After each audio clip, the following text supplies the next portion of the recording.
The music's a nonsense. It's a lovely nonsense, but it's a nonsense. I do 100% believe that some of the things that happened in my childhood are the reason I got on a stage. There are moments where I kind of go, is this happening? Never fear a storm. Be ready to adapt. The skill is staying true to ourselves. Rick, welcome to High Performance. Pleasure to be here. Lovely to welcome you to the show. And your book, Never, it is remarkable. In fact, on the front cover, it says, not your standard pop star autobiography. Standard pop star, eh? What is a standard pop star? Well, you're also not a standard pop star. But we're going to talk about that in detail. And I think what that's alluding to probably is some of the experiences and the traumas you had early in your life that have maybe formed the decisions that you made, the person that very much sits in front of us here. And I wonder, what are the sort of ghosts of those early years of your life that you still feel rattle around your adult body? I think there's always a bit of doubt for anybody who's ever done anything in the limelight or creative or what have you. You're kind of like, does anybody really want to hear this, see this? Even though you've got a stage and there might be thousands of people who've all got off their backsides, bought a ticket, made efforts to come to the gig, and you're still in the back of your mind, there's this little devil kind of going, yeah, they don't really want to be here though, do they? You know what I mean? But I also think that also then drives you, I think, a little bit as well.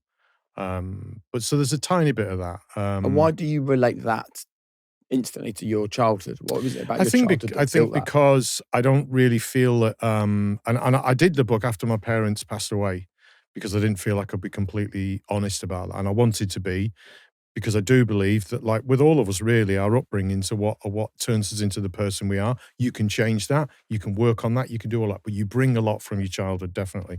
And I think people who've jumped on a stage for whatever reason definitely bring some of that. So I think I've just kind of probably at different times in my life, I mean, I did quite a lot of therapy in my late 20s, but that was kind of after my pop thing and what have you.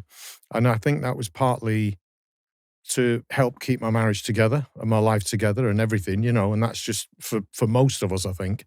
But also, I think it was to try and delve into my childhood a little bit and try and be able not to judge myself, perhaps the way that my dad would have judged, not just me, but the world, And what story from your childhood would you be happy to share with us and our audience right now that really kind of makes it clear to them why this was such a significant there's a big part one, of and your life? we talked about it off camera briefly, didn't we, before? Yeah. There was a scene which it is pretty dramatic, I think, to be honest, but my dad had a little business, and my dad was a bit quirky, to say the least.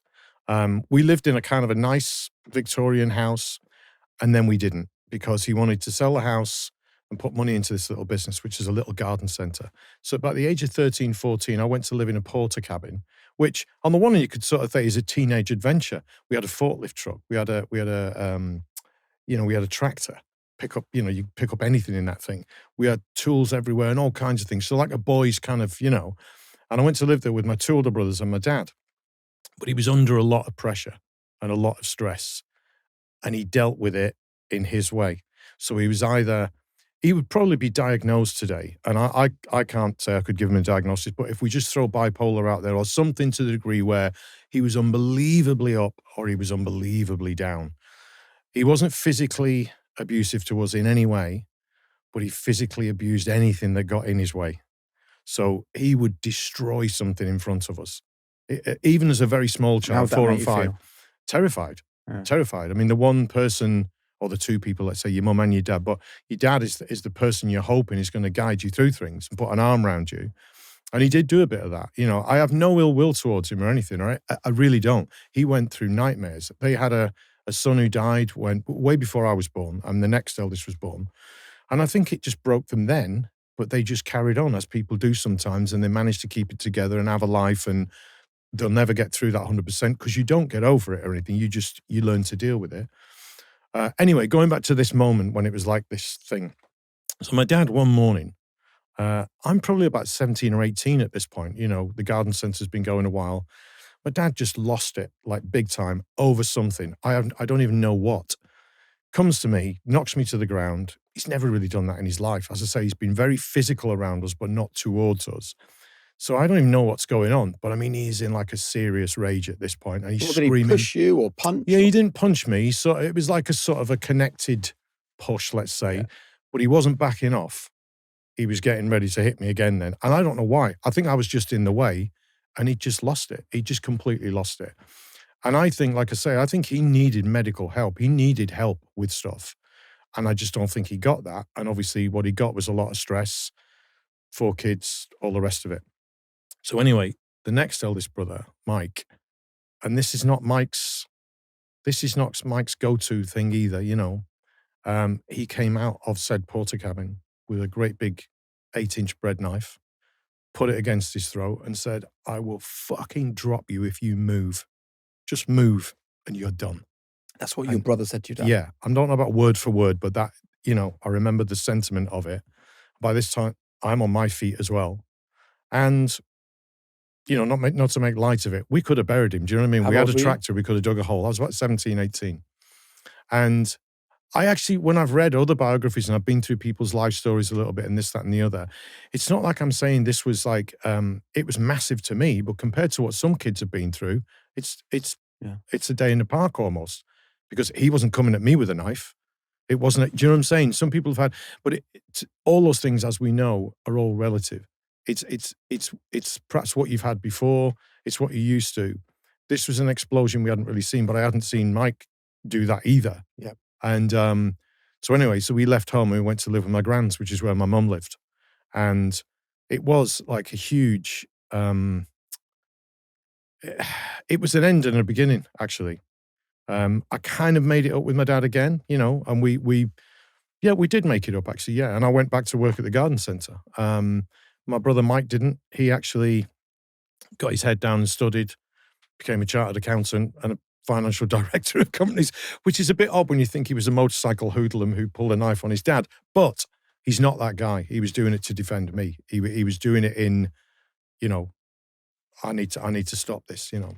Let's be honest. Parenthood gives you the highest highs and the lowest lows. It can drain you. It can challenge you. It can push you to your limits, your time, your energy, your focus. It's all gone. And how often do you feel like you're just running on empty? And then it's so hard to show up and be that parent that you really want to be.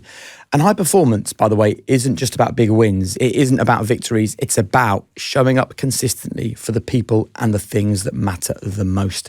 And that is why I take Vitals from Heights. This is just 2 capsules. You take them once a day and it's got omega-3, all the B vitamins, iron, D3, 20 essential nutrients. And what's really important actually for me personally is that I know this is designed by doctors and dietitians. I know it's been tested again and again and again. It takes me seconds to take these capsules, but it gives me that stamina, that focus, that better sleep, that mental clarity that just lasts and lasts. All of the things that I think help me to be the dad that I want to be and not the dad that's so tired he can't play with his kids. And if you don't trust me, maybe you'll trust the science. Maybe you'll trust the 120,000 people that take Vitals and they take it for a good reason. So if you want to feel sharper, more focused, more in control throughout your day, just go to heights.com/HP and use the code HP20 for 20% off, or easily just click the link in the description. Look, aging happens to all of us, but feeling old, I believe, is totally optional. And I actually started noticing just recently some little subtle changes. I had slower recovery after my workouts. I was a bit stiffer. I just had whole days where I just felt like my energy wasn't there. I just felt like a bit ugh. And that's when I found this. This is Qualia Senolytic, and this is a breakthrough formula that actually helps your body to naturally clear out senescent cells. They're also known as zombie cells, right? They kind of stick around, they drain your energy. They're cells that make you feel sluggish, a bit sore, just basically older than you should. And what's cool about this is you only take Qualia Senolytic 2 days a month. It's plant-based, it's got a vegan formula, and it will support your body's natural process to just get rid of those cells. And since I started, I've had more energy, I recover faster. That kind of spark that I thought was gone forever feels like it's back. And if you would like to get involved, check it out at qualialife.com/performance for up to 50% off, and use code performance for 15% off, or just click the link in the description. Go to qualialife.com/performance. Your future self will thank you. And thanks to Qualia for partnering with High Performance. There is a pattern in your stories, Mm. having read your book, Rick, around endings and beginnings, as Yeah. you've just said, whether that's what you saw in terms of your own parents' relationship separating. Yeah. Like, would you tell us a bit around that? Yeah, I mean, they never spoke to each other, which it's just weird. You know, we'd get a phone call at the house on a landline, obviously. My dad would pick the phone up, and if it was my mum, he would sometimes say, it's her, or he would just put the phone down and walk away, and therefore we knew it was mum. And we lived with my dad, which was pretty unusual. And again, I've tried to go through this, not with her, because I didn't want to put her under that strain and stress exactly, really. I think she was just done. I think in her own, I guess in her own way, she'd had a breakdown as well and not really verbalized it as that, or even, you know, but at times it just felt like she was behind a pane of glass a little bit. And so, but I love both my parents and I know they loved me. They just were dealt the wrong cards. Yeah. And that's what they were dealt with. And that's what, you know. But so many people experience things like this in childhood and either repeat the cycle or they consciously break it. Yeah. It sounds like you've made a conscious decision to do Yeah, something I different. definitely have. And I know my brothers and my sister have as well. We're all with partners that we've been with forever kind of thing. We've all got kids. Nothing's perfect in anyone's life, but at least the weird thing is when the four of us get together, the four siblings, we laugh and joke about it. So for instance, when we spread both their ashes, because it was kind of in the COVID period when they died, not because of COVID actually, but so it was about a year apart, but we hadn't done anything with my dad's ashes. So we decided to do it on the same day. And I'm not sure this is legal, but whatever. It's only on a podcast. Here we go. We went and spread them in two places that we both knew they really loved. And we had a whiskey with my dad's, and we threw his ashes into a river. He'd bought a cottage and he was going to run away and escape. And this last business kind of brought him back, if you know what I mean. Yeah. And it's a real shame because he should have just gone and we would have been all right. You know, we were all teenagers. We would have been okay. Anyway, so, and it was quite emotional that. It was very emotional, actually. And I don't know, I kind of feel it wasn't like there wasn't any love there. And there was on both sides. And he was a great dad in lots of ways. He just couldn't control himself. But what we do as siblings, we laugh about it more than we do anything. And maybe that's a very British thing as well, that you laugh about adversity and this, that, and the other. But we cry with laughter about it, literally. And every now and again, the four of us we haven't done it for a while now, actually, but the four of us will just go off for a day and do something and go to a nice restaurant or what have you. Right. And it comes up, obviously. I'm the one who usually brings it up to be honest, but we talk about our parents a lot and our upbringing. And there's a lot to laugh about as well, you know. So, and I do 100% believe that some of the things that happened in my childhood are the reason I got on a stage. And even though that's a tiny bit twisted, possibly, I see it in most people who get on a stage. Go on, say more on that. Well, in the sense that you're craving attention from somewhere, you're craving an escape from somewhere, so it gives you both of those things.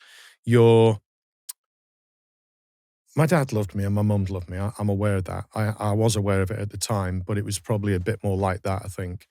And I think when you are in front of a lot of people and they're all singing a song that you've got a hit with, it does feel like love. It's not love like family and it's not love like your wife, your husband, your whatever, or partner, or whatever. But there is some kind of love there. And it's a weird thing to distill and try and work out what it is. But it is. And I hope I give some out as well. I really do. I hope I'm giving a bit of something to receive that. But it's kind of and so I think being on a stage, I actually genuinely don't care about being famous. And I know people say that and don't mean it. I kind of don't really care because being on stage is amazing and that's a different thing. And being famous for something you perhaps are supposed to be good at and maybe are good at is one thing. Being famous in Tesco's is absolutely pointless. It serves nobody other than somebody gets a selfie out of it. It doesn't help you. I never feel like, I don't mind doing it. I want to do selfies for anybody who wants one, but I'm just putting that out there. But I don't think it really gives me anything. It doesn't, you know what I mean? What gives me something is when someone's at a gig and I can see emotionally, they remember that tune and they turn to their partner and have a bit of a cuddle. That means something. But is there something about, like, in a concert, it's unquestioning. their devotion to you, the passion they have. Whereas Yeah. to meet you in the supermarket, I want something. I'm trying to take something from you. Yeah, I don't. Well, yeah, I mean, I don't know where to call it taking from, because it's part of the job, I think. You know what I mean? And I kind of get that. I do get it, that like I bumped into somebody in the thing and I got a selfie with them. You'll never guess, whatever. I'm all good with it. I really am. Yeah. I I guess it's just the thing about performing, especially some of the songs I've written in the last 10 years. Like, for instance, I made this record in my garage 10 years ago, just because I wanted to have a go at doing a record again. I wasn't signed to anybody. I just thought I'm going to have a go at it. And so it led for me doing the demos that weren't really demos, that turned into, so I ended up playing everything and producing it and doing everything, right? So doing the theme tune and everything. So we went to my old label and they wanted to do it, and boom, so off we went and did it and all the rest of it. And some of those songs, especially the first song on that first record actually, is a little story about being in the car with my dad and him crying driving and me going like, what is going on?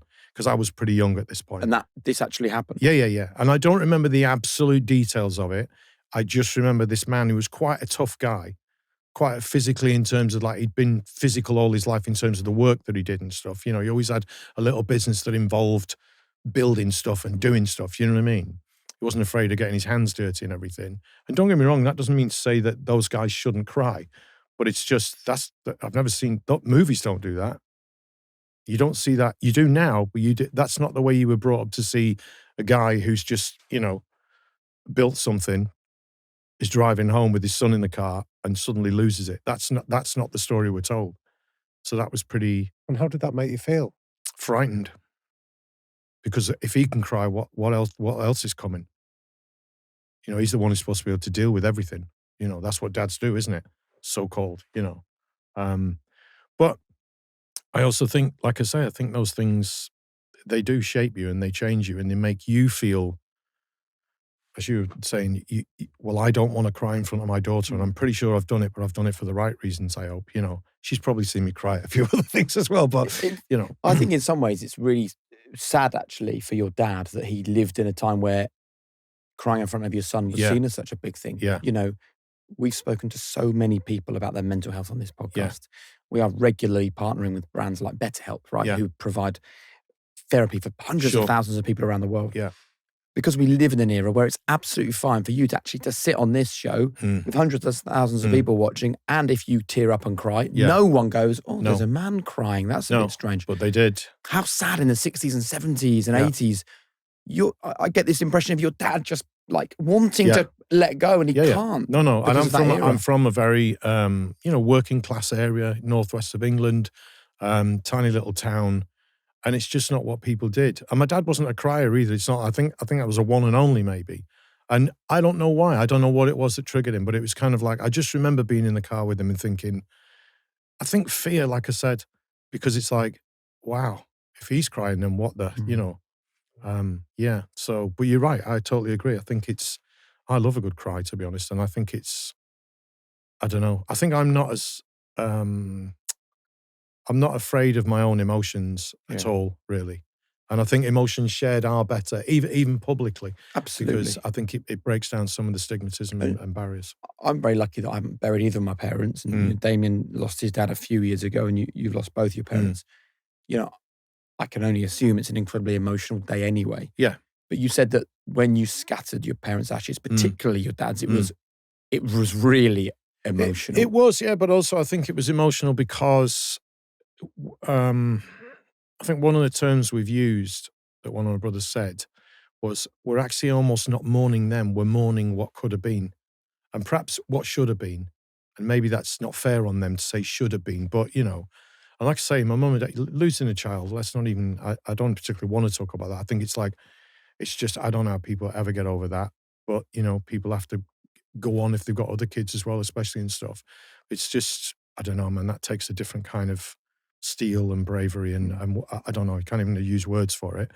But again, I'm pretty sure they wouldn't have had any therapy over it. I'm pretty sure there wasn't the resource there, I think, for people to do that. And one of the things that I sort of almost get on my high horse and fly a flag about is that I made some money in the 80s. Thank Christ. And it's given me a life that has been amazing, because if I wanted therapy, I had the time and the money to pay for it. And I was in a period of our existence where it was okay for a bloke to go, I'd like some therapy, please. Particularly as an outwardly successful guy that has everything he could have ever wished for looks and still shiny, needs therapy. looks all shiny. What's going on? Yeah. And so, I'm eternally grateful for that. And I'm not shy of saying that thing, because sometimes it annoys me almost when people say, oh, well, I didn't do it for the money and I didn't do it. I did a lot of my shit for the money. I did a lot of it for the money. I did a lot of it to get out of a working class town, leave, the parenting I had and whatever life that was, and go, give me some security. I did it all for the security. Should we go into that point in your life then? I kind of talk about it in the book a little bit as well, that it's kind of saying, well, I don't get me wrong, I can almost picture people, musicians and artists and what have you, sort of going, wanker. I can almost do that, right? But there's a part of me going, yeah, but it depends where you're coming from. I absolutely love music. My little studio's at the back of the house. I'm normally in there at some point in the day. If someone says to me, do you want to come and play drums for a laugh in the pub tomorrow? I'm there. If somebody said, I like doing it. It's sort of part of something. It's therapeutic. It's all those things, but it's just great. I just like doing it. But I think when I did what I did in terms of getting a deal and stuff, I'm not even sure that was the deal I wanted.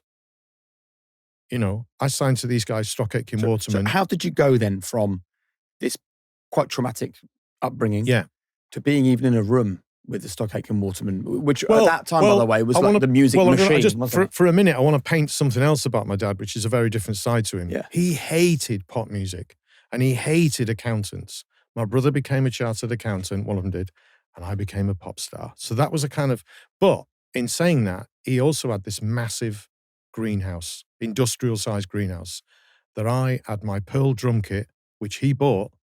And the reason he bought it was because I had a shitty little drum kit, and the band I was in with two friends at school got to play. No, it was before FBI. Okay. Like your research, darling, but before Giveaway we were called. And we got to play the school disco, the Valentine's disco. And when my sister Jane said to my dad, Rich is playing at the dance, as it were. He said, what? With that? And this shitty, horrible drum kit. He said, you can't be doing that. And my dad had cash. He always had money because he had a little business, He said, right, come on, we'll buy a new drum kit. And he didn't even take me for it. He just paid for it. And so he was a very generous man, and he wasn't unaware of things, and he hated pop music. But he let me and two numbskull friends of mine. Isn't that nice? That's an act of love, though, from your dad. Sorry? That's an act of love. Of course it is. Of course it is. And he let us knock the hell out of our instruments in the greenhouse till 10 o'clock at night. Do you know what I mean? And so he wasn't. I remember I bought a saxophone once because I thought it was the coolest thing in the world. And in the second band I was in. So I was trying to teach myself how to play saxophone, in one of the garages that was next to the Portakabin. I'm just thinking, and when I've thought back at it over certain years, he wasn't even a big drinker, my dad, but I think he had a drink when I was playing the saxophone. Do you know what I mean? It must have been awful. But anyway, he did it. Anyway, so I was in different bands, and the band FBI that I got into, we sort of got it together, we were writing our own songs. I wrote most of them, I think, and we were writing our own songs, and we had a bit of a following in some of the local pubs and things like that. We kind of got some managers interested. They knew a couple of people. We had one or two A&R people come, and they weren't convinced because we weren't the full, we weren't there yet. And then somehow they got Pete Waterman, to come up north because he was coming up north anyway. And we did a showcase with two other bands, and he liked my voice. And he said, I can make a record with that kid, kind of thing. But he didn't want to sign the band. So I didn't want to do it. I said no at first. I don't know if I said a blanket no, but I was like, I just don't want to do this. It's like, I've got a band. I want to be in a band. That's what we are. Did he tell you this personally, or did you kind of have someone through the looking managers? after you? This was through the guys who were managers at that point. Right. And that was, that went on for a few months and all the rest of it. And it was difficult because we were all really young. We weren't really getting anywhere. I was probably a bit more motivated than some of them. I can't swear to that, but I feel I was. I'd get people out of bed sometimes. Do you know what I mean? It was that kind of thing, to rehearse and stuff and all the rest of it. And it was my life. It was my everything. That's all I wanted to do. And Waterman kept in touch. And then eventually we went down to see him. And in the end, I just thought, sod it. I'm going to do this. Because he wasn't this Stock Aitken Waterman machine yet. these are just three guys who'd had some records. They'd had artists who'd been on top of the pops, but they hadn't had a number one. They hadn't like gone boom. I didn't know who they were, And that's, if you think about the transition into becoming, certainly in Britain, the biggest pop producers possibly of the last 50 years, Trevor Horn aside and a couple of others who were in a different universe of production, if you know what I mean. But in terms of like, let's have singles one after the other, boom, this is what we do. We make a record in 2 weeks. Trevor makes one in 2 years. In terms of that, it's a very different thing. And yeah, so I just signed a little deal with them. And the weird thing about it was literally weeks, maybe months, but I'd say weeks after, they had a number one with Princess with a song called Ceremony Number One. And they had a number one with Dead or Alive, You Spin Me Round, which are both fantastic records and very different artists and very different records. You can't really pigeonhole them to them same thing. And I was thinking like, this is amazing. This is amazing. I've signed to these guys and now they're having hit records. And were you inspired by that, or were you kind of slightly derailed because other people were getting success and you hadn't had any at that point? I was really happy about it because I was kind of thinking like, I've actually signed a production deal with three guys who are basically making hit records. Yeah.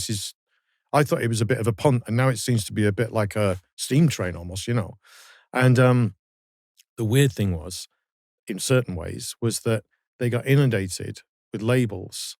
Because I was kind of living in and around it, I lived at Pete Waterman's like from Monday to Friday. So what happened? You moved to London or something? Yeah, because he just realised I was just hanging around doing nothing. And he said, look, why don't you come and live in London a bit? You can stay at mine, which is pretty bizarre, really. I don't think that would even be allowed to happen these days, but stay at mine. So I drove in his Porsche every day while he was on his massive big grey 80s phone, like organising deals and like booking things and chatting to the head of Polydor or this, that and the other. Bananarama, yeah, get him down. You know what I mean? And it was mad. It was absolutely mad. But can I ask you about that transition though? Because coming from like a working class community in Newton the Willows to move down to London at that young age without any guarantees of success. Yeah. What was that like? Well, I think when you're that young, you don't need a guarantee, do you? You just go, yep. You know what I mean? You just do it. And also, it's hard to describe the fever pitch that they were in and around and everything, and it was created by them. They were making hit records every couple of weeks. And I didn't really clock that until after quite a while, that not many other people were. They'd been making hit records, but it would take them a while to get one. And it might be a miss, and then they get another artist the other hit. These guys were kind of churning them out almost. But in that process, I got put on the back burner because obviously I'm just signed to them. I'm not signed to a huge record label that said, here's a load of money, we want a record from you. And other labels were doing that. So Bananarama and various other people came in and made records with them.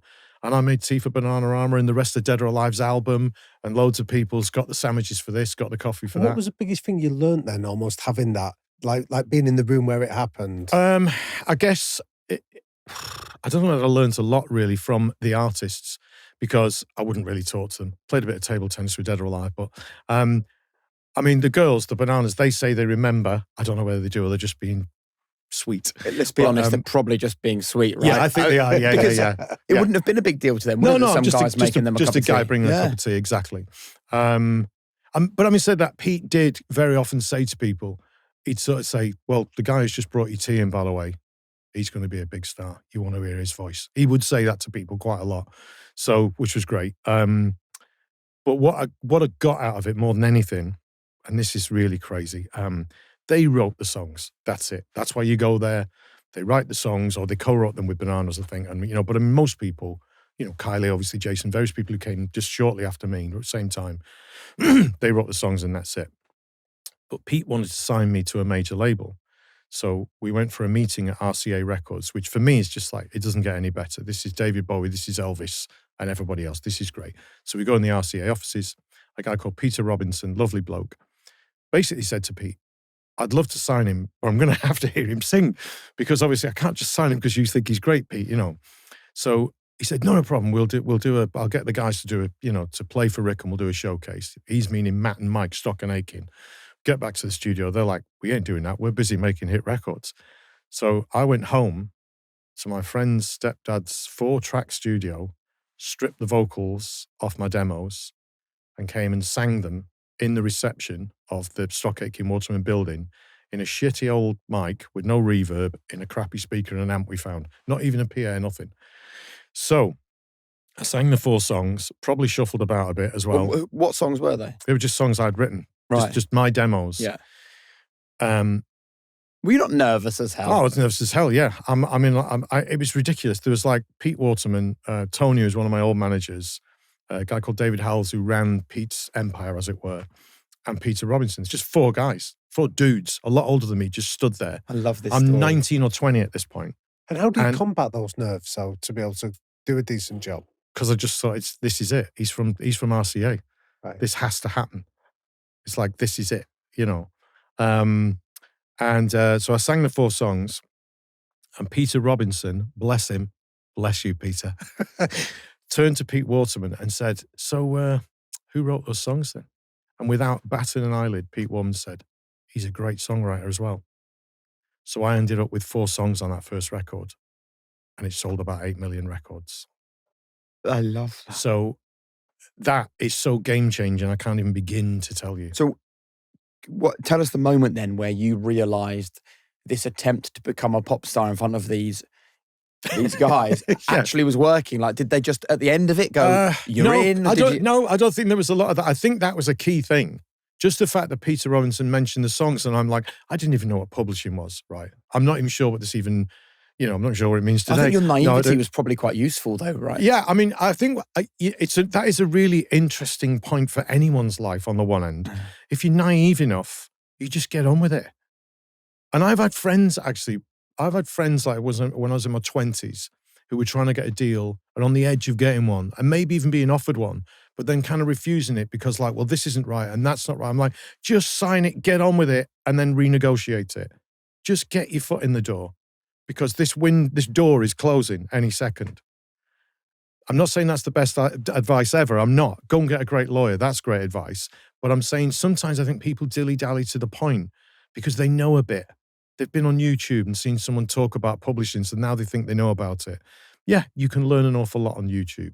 But I'm just saying sometimes you got to dive in with both feet, and naivety sometimes lets you do that rather than, And maybe I want to come back to this, but I just want to skip forward because and give you a quote that's attributed to you, which is sometimes overthinking gets in the way. Right. And you're describing here, not overthinking, just jumping in. Yeah, I mean, obviously it's very difficult because I'm sure you've had people on the podcast where they've told you stories about what happened when they dived in, but I don't ever look at it like that. I'm not saying I signed the best deal in the world with Pete and those guys and everything financially or whatever, but I have no way got a gripe about it. I don't care. I'm not bothered. I'm still doing gigs today. I'm still got songs that 10-year-old kids know. How do you translate that from, and if I would have, if my managers at the time, or we would have had, I don't think I had a lawyer when I signed that deal. I think I just signed it, which is a bit unheard of today. You wouldn't even, because everyone's a bit more savvy. No one is as naive as they were in 1986. Those days are gone. Do you know what I mean? But I also think, like if you see, the movie about the Manchester scene with 24 Hours People. Yeah. I mean, some of the stuff that went on in that world, you just sort of think, but some of the music that came out of it is forever amazing. And I'm not saying that one lives without the other. You could be completely savvy and not be naive and still make great music. But I don't think that was what they were bothered about. And I don't think I was. If somebody would have said, well, you're going to make less money doing this or you're going to this, I would have said, I'm not interested. Let me get to where I want to be, which is in the studio doing something and then hopefully playing it live. And you know what I mean? It's not about that. And like I say, I just think I've been very, very lucky overall. So I have no negativity towards any of it, So you signed the deal. Yeah. When was the first time you heard the song that has become so synonymous with your life? Yeah. I'm going to probably say it was on Capital Radio, I think.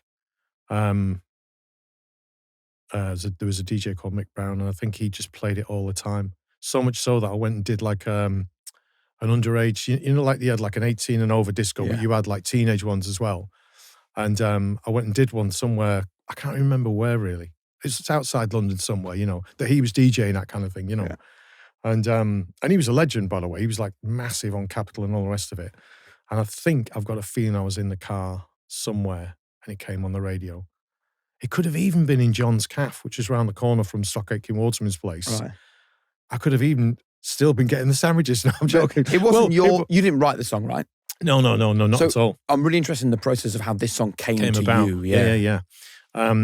So these three guys got so busy, I mean, really busy, unbelievable, that they had other teams in the building that were doing a few things. So some of those guys were producing a couple of tracks that I'd written, some of the 4 songs for me. But they're never going to give you up thing, because I'm getting ahead of myself there. This is afterwards, really. They're never going to give you up thing. They hired a guy called Ian Curnow as a programmer, and I'd never heard that term before. But what that means is he's an amazing, crazy, amazing piano player, keyboard player, but great at putting things together and stuff. So this is in the early days of programming a track using a computer, or, and I say a computer, they bought a Fairlight, which was, if anybody doesn't know, is like the early days. You could buy, I mean, literally, I used to say to friends, they've just bought this thing and you could buy a street of terraced houses for the same money it cost. It was like 80 grand or something. And Peter Gabriel had one, a couple of other big producers. I'm sure Trevor Allen had one, various people. But it was a way of inputting information into a computer, which had samples in it, the early days of sampling, but some really great samples and stuff, and building a track that way. So Mike Stock came down, hummed him the tune, put the chords in, and said, could do with a bit of brass. Be nice if we had a bit of this. So was it Mike Stock that came with the... Yeah, but I couldn't swear to who wrote that. It was very, very good, by the way. Thank you. Was it in tune? Because they used to write in a very... We weren't always, I say we, the young kids weren't always in the room when they wrote either, by the way. They'd clear us out sometimes, especially when artists were there. Were you there for this one, do you think? Not when they wrote that thing, because when I was in the room with Ian and Mike, because it was this tiny room in the basement. It was very nice. They just kitted it all out for him. They just bought an 80 grand thing. And but it was a little room in the basement. And Mike came down and put the chords in. So I'm getting the coffee in for Ian, filling him full of biscuits and coffee. I love while they're creating the song that has become so famous around the world, related to you. Yeah. You're making the tea. Absolutely. It's just... But I think that's more valuable. It's so good. I think it's way more valuable being in that position than just coming in to do a vocal and off you go. Like, for instance, when Kylie came the first time, I seem to remember she came for like a week to England and it was just pandemonium. Yeah. And at some point, I mean, I think I've heard her talk about this. It was almost like, oh, we better get you in to sing this song then. I think that's how it goes. Where I was kind of, and I got to do my posh demos at the weekend with engineers that were engineering #1 records, and go, I'll come in on Sunday, Rick, and help you with that. What did you learn about relationships with these engineers and successful people? Well, I also think one of the things that I have, like when we go on the road and stuff, is I hope I do anyway. I hope I have a lot of respect for all the guys and girls in the crew. And it's not just our immediate crew. We're all kind of friends with, and we all hang out and we know each other and we'll go for a drink and all of that, right? There's crew that, are brought into a gig when it's big enough, you'll never see again pretty much, because they work at 4 and 5 and 6 in the morning and they're in bed all day, and then they're up again, like the drivers and all the rest of it. So once in a tour, you'll sort of possibly get to know somebody's name, and but I hope I show them some respect for what they do. And I think every record that I've ever been involved with, in terms of once we've actually finished the music, that's kind of where it starts. I'm not saying the music's the easy bit, but at least we've got that. How do we get everyone to hear it? How do we get how do we get on the radio, the telly, podcast? How do we get out there and do all of that? And that is a world unto itself. And I think sometimes people do get carried away with how great they are, not realizing, well, people have been on this for like months. But that's why you making the tea, seeing the engineers, seeing the programmer, watching the process has given you this sort of rounded view of your industry, rather than already being famous for something else. I don't know, a pop star, a movie star or a soap star. You come in and sing the song with no real understanding of the talent that's required to get you to that point, because then you think it's all about you. Yeah. I think it's also an ego thing as well. And I do have an ego. I couldn't have done anything I've done without one, but I think most of the time it's relatively in check. And I allow it not to be in check for an hour and a half certain nights of the week. because I think that's the other thing you've got to. Like even like we did Glastonbury a couple of years ago, and that I'm telling you, man, you have to let your ego let loose at that point because you can't Explain go what up you there mean like by well, you that. can't go up there like a wallflower and go, oh, you got to go out there and have it. You know what I mean? And when we did Glastonbury, we were first one on Pyramid Stage on Saturday, and that's an amazing slot, and I'm grateful for it. But it's also terrifying because the field is empty at 11:45. There's just nobody there, nobody. And my wife and I, who manages me, we went out at about 11:25, and it was just an empty field. Just an empty field. And what time were you on stage? 12 o'clock. And I went back down to the dressing room, which is a long way away, by the way. And our daughter was with us, and there's friends and family. We had lots of people with us, actually, loads. And obviously the band and the crew and all the rest of it, you know. And, and our daughter was in my little dressing room. And for whatever reason, she was steaming my trousers. She doesn't have to. She just felt like it, I think. And I was talking to her, and she's been to Glastonbury loads of times. I said, there's nobody in the field. She said, there will be. I'm like, but there's nobody in there. She said, don't sweat it. There will be. You'll be all right. I'm like, okay. And she said, look, just go and treat it like any other gig you do. Just go and do what you do and just enjoy it. There's no, again, word for word, I don't know what she said, but these are the words that are seeping through. Yeah. So I put my suit on, put the trousers on, and went up there. And by the time we sort of peered around there's tens of thousands of people there, just a sea of people. Don't know how that magic trick happens, but it happens. And I don't know, I just sort of thought, I'm probably never going to get to do this one. You know, you get back in a certain gig sometimes at some point, but Glastonbury's probably, for certain people they will, but for most of us, you get one go. And so I just thought, that's it. Can I say fuck it?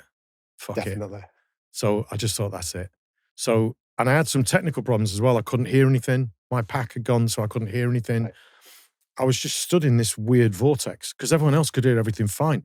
And I'm looking at everybody and I'm thinking, you can hear everything. Like, yeah. I'm like, oh God. Anyway, got another pack, another set of ears, everything, still couldn't. And then I moved about 3 or 4 feet and it all came and I was like, oh, okay. But everything that could have conspired to sort of unnerve me sort of did, like no audience, wrong trousers, pack didn't work.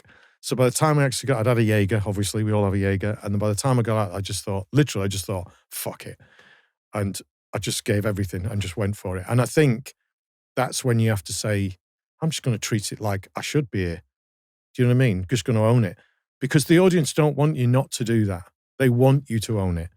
But I think it's not even false modesty. I think I'm really good at what I do. And that's not it's a bit ugly to say that, but I do think I'm really good at what I do. But I have that thing within me, like I say, that sort of says, well, it just sort of challenges me and kind of says, well, you better be.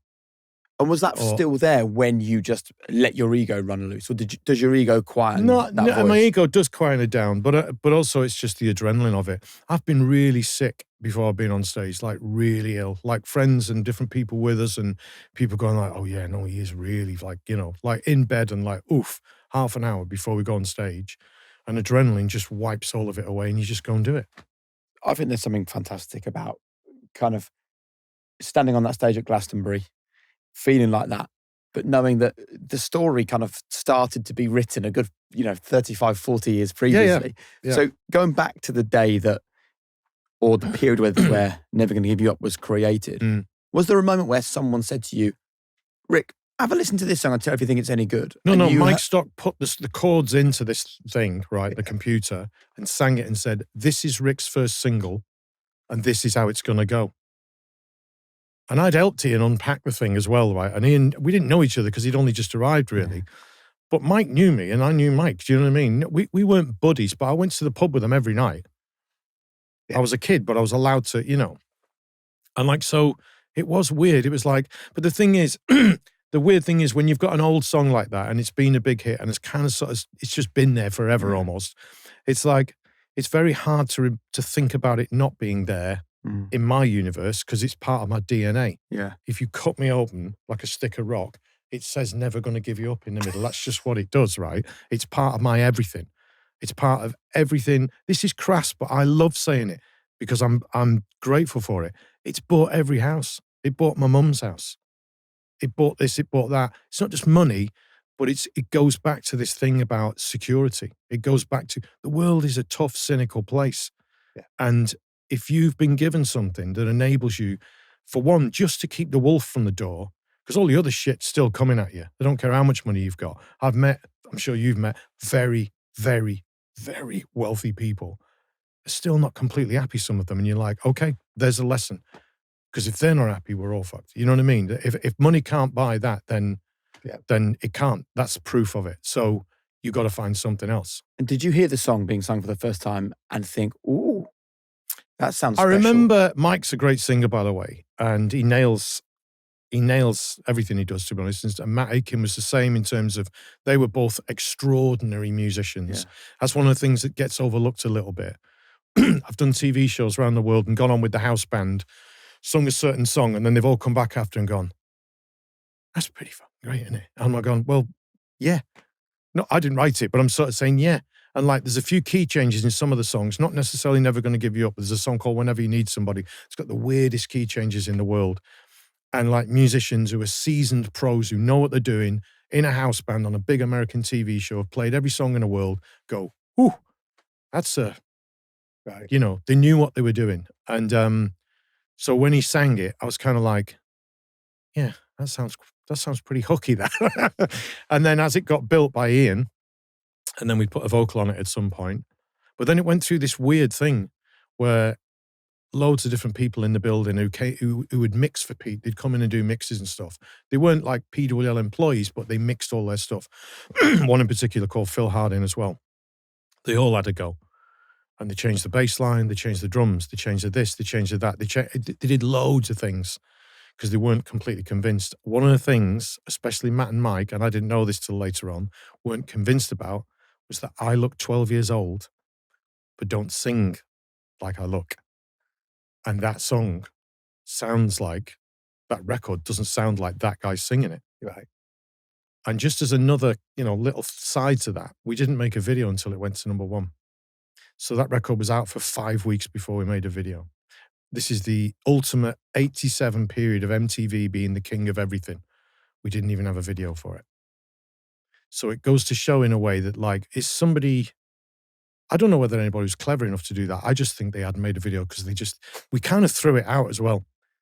RCA made Pete release it, really, because they weren't sure. They were all a bit unsure. And unsure about what? The song, the singer? The way I looked, I think, and against the way I sounded and my voice in that track. And I was probably quite a naive singer. They probably had to fight to get that vocal out of me, if I'm honest. Also, because I was singing it the way they wanted me to sing it, to be fair. And that's it. Unless you've done a lot of singing in a studio, it's not the same as in a pub. It just isn't. And it's like, I think I've got a voice that's worth putting on a record, but I don't think I'm technically one of the best singers I've been around, for sure. And like the girls and the people that I work with are way better singers than I am. But if you've got a voice that sounds a bit different, that's far more important than any of the other stuff. And so, yeah, I think it probably needed Mike Stock to kind of like squeeze that vocal out of me. Do you know what I mean? And they always did it up there as well. They'd find a key and go, yeah, one more. Because that creates tension in your voice, But then that's a really interesting point about people that can push you beyond what you think you can yourself. What have you learned about almost being coached, and what do the great coaches do for you? I think one of the things about being a producer really is that the artist head is, I've got to go and sing this, maybe even for the rest of my life if I'm lucky, or I've got to go and sing it on telly, or I've got to go and do whatever. They don't. They're making a record to be the best sounding record they can make, to go out into the universe and find its place. So they're not doing it with the same consciousness. They're not doing it with fear. They're not doing it with like, am I going to be able to reach that note again? I managed to do it today, but how many, you know what I mean? And listen, some people can just sing for days and it's absolutely fine. But doing vocals is a bit of a tricky thing. And I've been around enough singers as well to sort of see people like leaving a dressing room to go and do a TV show, and they're terrified because they're not necessarily, they're great and they all sound great. And we're all going, what's the problem? But some people just don't, And I think producers, the great ones anyway, know what record you should be making. And on the one end, a great artist. I don't think Prince was ever told by somebody, you should be making this record, mate. But those are, and I've produced records on my own actually in the last few years, but that's been more because I wanted to do it. I think if you can work with somebody who's got the experience, the passion, and the you know, the whatever, to be able to drag out of you something and put you in a different space. So Rick Rubin, as an example, you know, is completely honest to the point of saying, like, you know, don't give him a bass or a guitar. Don't do it. You know, I don't think he produces in the way of like, you know, I'm going to tell you about chords today, guys. You know what I mean? He is there to make sure that the artist doesn't lose their way and keep them on track and perhaps put them in a space and go, that's great. Why don't you ever go at doing it like that? And then there's the kind of more track, usually in pop producer, who basically makes the whole record and gets you to sing on it. And that's, again, it's worth its weight in gold if they're doing the right thing and it suits you and it's, you know. But I think obviously the ultimate would be like some of the greatest records that we all love where they've had a George Martin in the room and they've all gone, we don't really know what making records is because we're making it up as we go along. And as the technology changes every year, we now can do this. So George, should we do this? Let's do that. What an amazing time that would have been, you know. Yeah. But to have like as they called him, the fifth Beatle or whatever, you know, and I think that's what every artist would like, is like somebody who can put you in a different headspace and a different emotional space to be able to sing something in a slightly different way or approach it in a different way. But I think the way technology's gone, it's probably getting harder and harder because I'm not saying they're any good. I'm just saying I've actually made records at home in a converted garage and people do it on a laptop in a bedroom. So the technology has made it that you can do things in a totally different way. So there's going to be less and less of the old school way of producing where there's somebody at the back of the room creating a mood. So you released this song. I mean, to say it's a hit is the understatement of the century. Mm-hmm. I mean, it's one of the biggest hits of the century. Mm-hmm. You've just broken is it a world record you've just broken for a billion streams or something? No, it's not a world record. No. It's far from it. We've had 1 billion streams on Spotify with that song, and that happened this year, this summer. 1 billion? Yeah, but I mean, listen, there's people with multi-billions, but they're young. Yeah. There's a few older ones as well. There are a few, but there's not many. It is a young person's game once you get into the billions. And my thing about it is, when we made that record, I'm not sure I'd heard the word billion very often. And that's not an exaggeration. It would have perhaps been used in a science way or in a, you know, they wouldn't have said, I mean, what, $1 billion, you know, $1 billion? Who would have said, oh, that guy's a billionaire? Yeah. You know, that woman made $1 billion when she sold her business. That's not really a term you used in 87. So the billion thing, the billion of anything has become this sort of everyday parlance, everyday kind of like, you know, I don't think it's taking the edge off it, but it's sort of hard to think about being in 1987 and releasing a record that would be released on the internet, which we didn't even know was coming anyway, and then having 1 billion streams on one of the platforms. It's kind of a bit weird, yeah. But it just shows you the size, the impact and the scale of that song. And obviously it transformed your life. Yeah. So the song comes out, it goes number one, not just in the UK, but worldwide. Yep. What did becoming famous give you and what did it take away from you? I guess it gave me, again,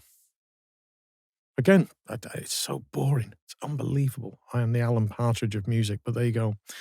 It gave me security, for one thing, because I knew it was that big. I just thought, it's not a flash. It could be a flash in the pan as like, we might not have another one, but it was kind of that big. It was like, we've got to have something of one. The second one's got to do something because this is number one in America. It's number one here, there, and everywhere. And in terms of the sort of financial impact on your life, I kind of assumed, being a young guy, signing with Aitken Waterman, they would have had it all sewn up. They might have paid you a bit of money to sing the song, but the vast amount of money would have gone to them. Like, I had a deal with them. I had a proper deal, and I did make money. And when I was alluding to things before, what I'm saying is that if you'd got like the best lawyer in London who goes into the right label and says, look, this is the deal I'm after, or else we walk next door, then you know what I mean? And I'm sure that's happened when a band's got this vibe about them and everybody wants to sign them. And for me, it was very much the other way. It's like, sign here, kid. Okay. Do you know, but it was still enough money to change your life. Oh my God. No. I did unbelievably well out of that album. Like, because I wrote 4 of the songs on it. The publishing is a massive thing. They weren't singles, and that again is how a lot of money is generated from the plays, the constant plays. It sold over 5 million singles in America. Not in that moment, but it's done it since then. That's one freaking territory. Do you know what I mean? The biggest one, granted. I got an award for it recently, see, and I've still tried to get my head around it, going like, what? And the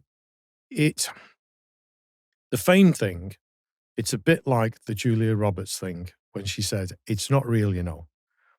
And it absolutely isn't. It's real in a sense of, in the plastic moment that you are doing something that creates that moment of fame, again, but it's not real in my everyday life. I don't really walk around feeling famous, and hopefully I don't behave that way either. I'm conscious of it. I'm conscious that at any moment someone can ask for a selfie or shout wanker or whatever, right? But I'm not conscious of the fact of like using it in a sort of I'm gonna admit to something. I do use it a little bit. Go on. Well, because there are times when my wife and I, we've done this, right? And it probably counts for this these days, but there's been times when we've sort of gone, we are never going to get a table in there. So we use my name instead of hers. And occasionally we get an email back going, yeah. The benefits. Yeah. Can you remember the first time you felt famous? Wow.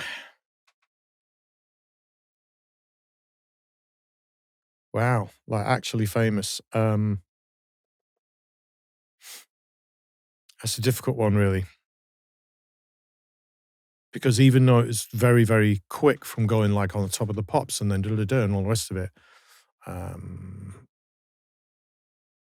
Yeah. I think the first time it felt weird in the sense of this is weird is I'd done a couple of trips to Europe. I'd been to Berlin, which was a whole thing in itself because it was Berlin before the Iron Curtain came down.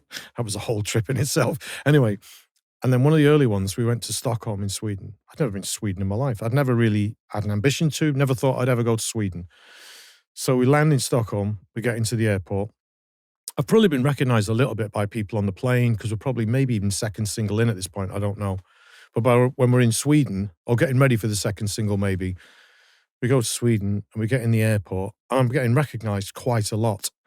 And we don't have the internet, we don't have this, we don't have anything. I'm just going around doing what I'm supposed to do. They give me a list on a fuzzy fax and say, that's what you're doing this week, and I go and do it. So we arrive in Sweden, we're in the airport, walking through. I mean, you're not on private planes and surrounded by a team of people at this point. No. Far from it. We were just on a plane, going there, and that's it. Right. But it wasn't, I wasn't super famous or anything, but it was bubbling, it was beginning, We get there, and then I say to the guy, who met us from the record label, I said, so how's it all going? Like, he says, you do realize you're number one at the moment, don't you? I'm like, oh, great. Great. Because I didn't know what to say to him. Like, I should have known that, if you know what I mean. And that's not me being flippant about it or anything. Like I say, we didn't have the internet. We didn't have access to just going, I'm not going to sit on a plane, like reading through the, where the records, You just got up, you did the interviews, you went for a few drinks, you went to bed, you got up, did the interview. It was just, you just did it. I just remember arriving in a country I've never been in, couldn't say a word in any language, never mind Swedish. Didn't know anything about Sweden other than the Swedish chef on the Muppets, right? Nothing, absolutely nothing. And the guy goes, "You do realize like you've got the biggest record in the country right now." I'm like, "Great, okay, fine." And it just made me think, this is going to be nuts. Because I'm going to places where they kind of have got to know me a little bit, perhaps, or at least have, heard the song, seen the video, maybe whatever it took, Because again, we think about releasing stuff today, you push a button and it's everywhere, all over the world for anyone to see or hear if they want to. In those days, it was far from it. You released in Britain, you went at it for as long as you could to get it as far as you could. Then Europe went, yeah, we might have a go at that then. And territory by territory, you went and you promoted and you tried to get things going. And obviously some country might just pick it up, run with it, and it just go boom, But it was a bit of a slog.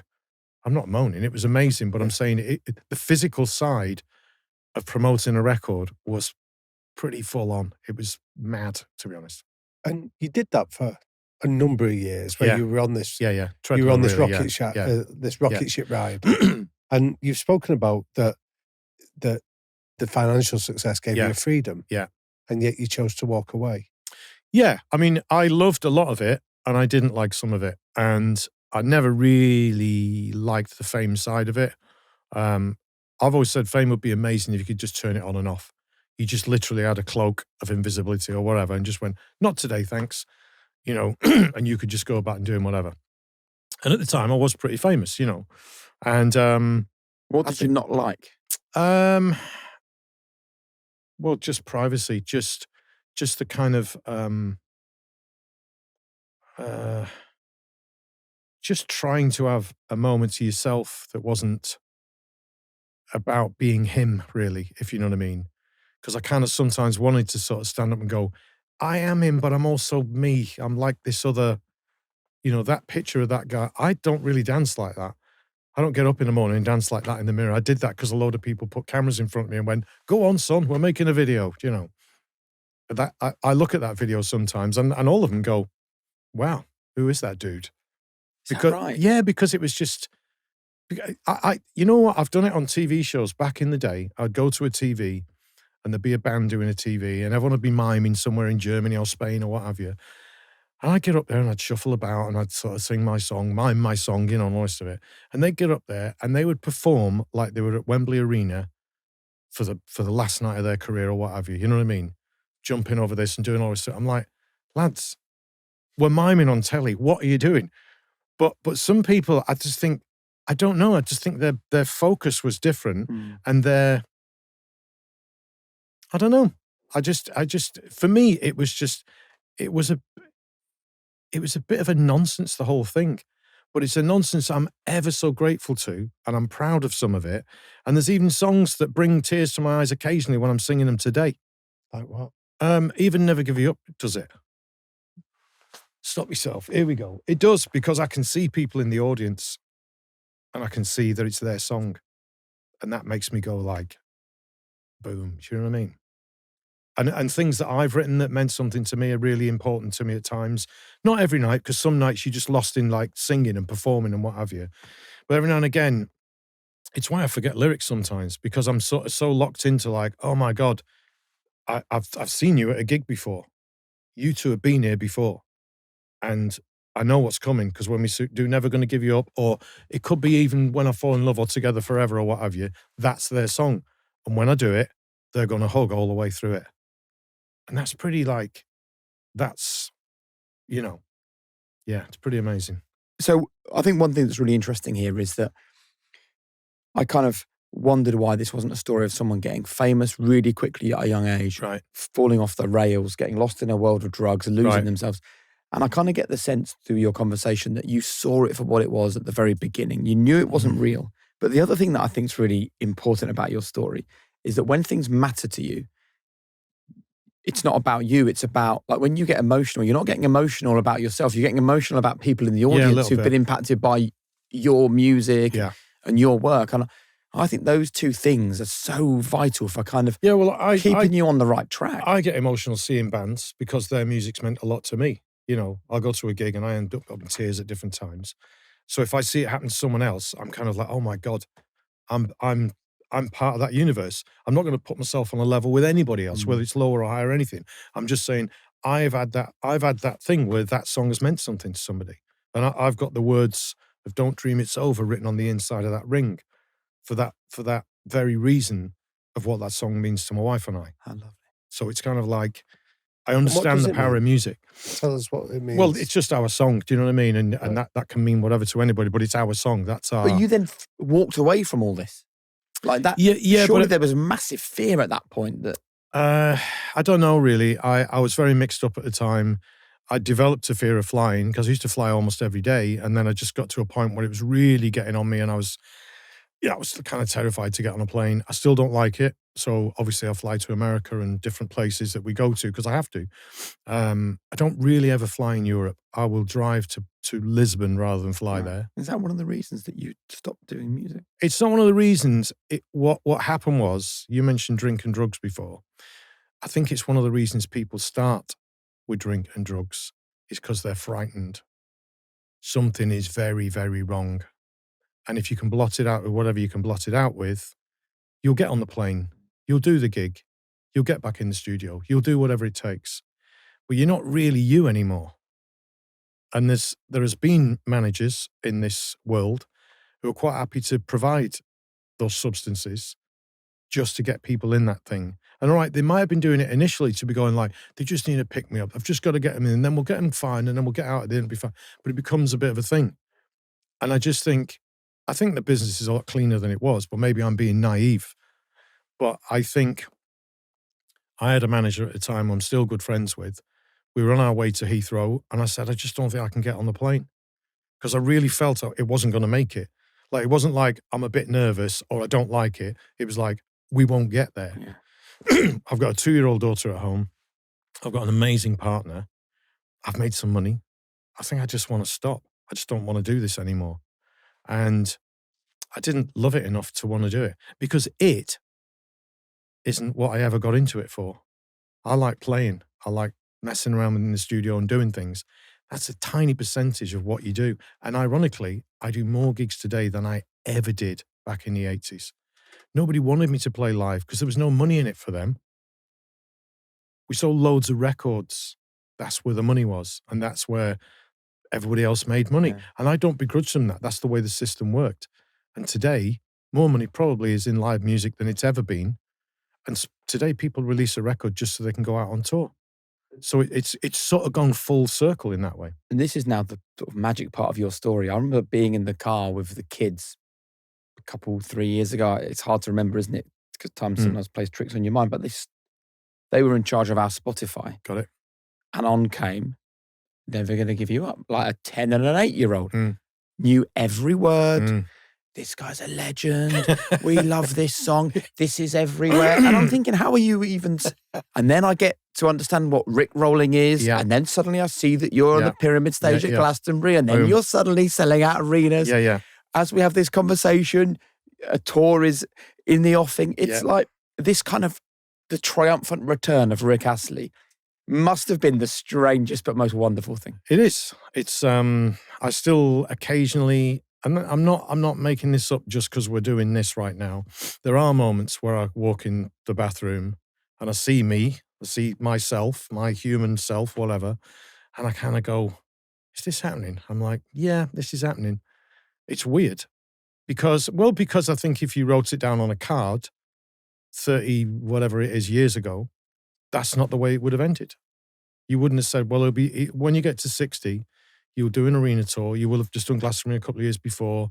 You'll be this, that, and the other. You will have made new records in your garage. You know, we had a number 1 with one of them, by the way. I know, trumpet blowing, blah, blah. That's a weird story. I go in a garage, make a record on my own without a record label as some old bloke who sings old songs from whenever and deliver a record that we have a number 1 album with. That's weird. That's weird. But you're not even real. But you're not really even let in the building as a 50-year-old. People don't really want 50-year-olds in the building, never mind in the charts. So, yeah, I don't think I believe it sometimes. And then I'm confronted with it because I'm on stage or I'm even less than doing this because this actually feels quite like we're having a chat. Yeah. And I'm not totally unaware of the fact we've got microphones and cameras, but it is still having a chat with humans. And it's like, it's not the same as the intro starts and you walk out and you do a gig. It's just not. It's not the same kind of a thing at all. You're in the same ballpark of being, I'm here because I'm kind of famous and I've made some music, but I'm not, you know what I mean? Performing it's just a million light years away from it. Yeah. So as we wrap up, what are you most proud of? Are you most proud of the boy that survived that? I'm most proud of our daughter. Why? I think because, wow. I think because despite everything that I feel and I've been through and done and everything, and my wife, obviously, um, she's pretty goddamn solid and talented and amazing. And as we discussed at the beginning of it, I'm glad that it didn't turn out a different way. And there you have it. Yeah, that's what I'm most proud of. The music's a nonsense. It's a lovely nonsense, but it's a nonsense.